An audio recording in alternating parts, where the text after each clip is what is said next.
شلونكم شخباركم؟ ان شاء الله بخير. اليوم مقطع جديد. قبل ما نبلش الفيديو لا تنسون اللايك والاشتراك بالقناة وتفعيل الجرس حتى يوصلكم كل شي جديد. ويلا نبلش. طبعا المقطع اليوم راح اشوف ردة فعل الاجانب والعرب عن ان اقولهم انا قبيح وانا نوب. فراح نشوف شنو ردة فعلهم ونشوف من ردة فعلهم اقوى. فيلا نبلش. طبعا اول شي خلينا نروح على اي شخص.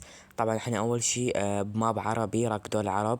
طبعا اول شي شفت واحد عربي فردت اكتب له هاي. الانترنت كان جدا زفت فكتبت هاي، كتبت هايات. فطبعا كتبت هنا اصدقائي يتنمرون علي، يعني سويت دراما بس حتى اشوف راح تنمر علي او لا. فطبعا كتبت لك اصدقائي يتنمرون على سكني مدري ايش. المهم بعدين الشخص كتب لي لا سكنك حلو، كانت ردة فعله جدا لطيفة وياي. بعدين كتب لي لا هم يغارون منك، فكتبت شكرا، كتبت لي عفوا. فالشخص الاول ما تنمر وياي وكانت ردة فعله جدا طبيعية. ويلا خلينا نروح على الشخص اللي وراه. فطبعا هنا أنا رحت على غير ناس فكتبت لهم هاي وما ادري ايش، فما ردوا علي وطلعوا من الماب كانهم يعني تقريبا كأنهم سحبوا علي. والولد ايضا طلع من الماب فسحبوا علي اكيد. وبس مثل ما تشوفون طلع من الماب. فهنا كتبت هل سكني حلو لو بشع. فطبعا كلمة كان الكيبورد مدري زفت، فأكيد هم حيفتهمون عني. فكتبت أيضا حلو سكني. فطبعا الإنترنت كان جدا زفت، فانتظرت شوية إلى ما صار النت عدل. طبعا هنا كتبت حلو سكني، فأحد من الأشخاص كتب لي يب، يعني كتب لي إيه. فبصراحة وأخيرا الشخص رد بعد معاناة. وبعدين رحت على غير شخص كتبت له سكني حلو. فانتظرت حد ما يرد، بعدين رد علي كتب لي حلو. فطبعا ما تنمر.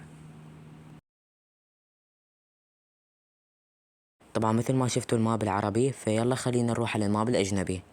طبعا واخيرا دخلت على الماب الاجنبي، ويلا خلينا نروح ندور على ناس مثل ما تشوفون. هنا دخلت، فهنا أنا رحت ادور على ناس. فطبعا انا رحت حولت انجليزي ورحت اريد احكي وياهم. فكتبت مثل ما تشوفون قاعد اكتب، كتبت لهم سويت لهم دراما بالانجليزي يعني دراما. فكتبت لهم واي اي انجلي مدري ايش. مثل ما تشوفون كتبت. طبعا يا جماعة تكلمت وياهم وما اعطوني اي وجه مثل ما تشوفون يمكم. كتبت وياهم 1000 مرة وما اعطوني وجه، الى ما رحت على غير ناس كتبت لهم ماي سكن از جود اور نو مدري ايش ما اتذكر. بس ايش كتبت لهم لا اي ام بيوتيفول اور نو كتبت لهم. فهم هنا انتظرهم يردون، فكتبوا يس بصراحة يعني. واخيرا واحد اجنبي يعني بعد انتظار اذا ما ردوا علي. فطبعا يا جماعة اني كنت يعني العب قبل نص ساعة بصراحة. اكثر الناس تدفع بيه وما حد منطيني وجه نهائيا والله. بصراحة ما طاني يعني ما شفت اي واحد انطاني وجه، يمكن بس هذول الاثنين. فيب. طبعا يا جماعة بس والله هاي كانت نهاية الفيديو. ان شاء الله يا رب يعجبكم الفيديو. فطبعا يا جماعة هذا الفيديو ما يحكم على اي جنسية ولا اي شيء. وحتى ما له دخل اذا هو كان عربي ولا اجنبي ولا اي شيء. كل شخص هو على حسب تربايته، فما له اي دخل حسب الجنسية. وبس يعني اكيد انه بالاجانب اكو بيهم ناس مو زينين وزينين، وبالعرب ايضا. فهو مو شرط يعني انه واحد زين وذاك مو زين، اكيد لا، يعني كل انسان يعتمد على تربيته.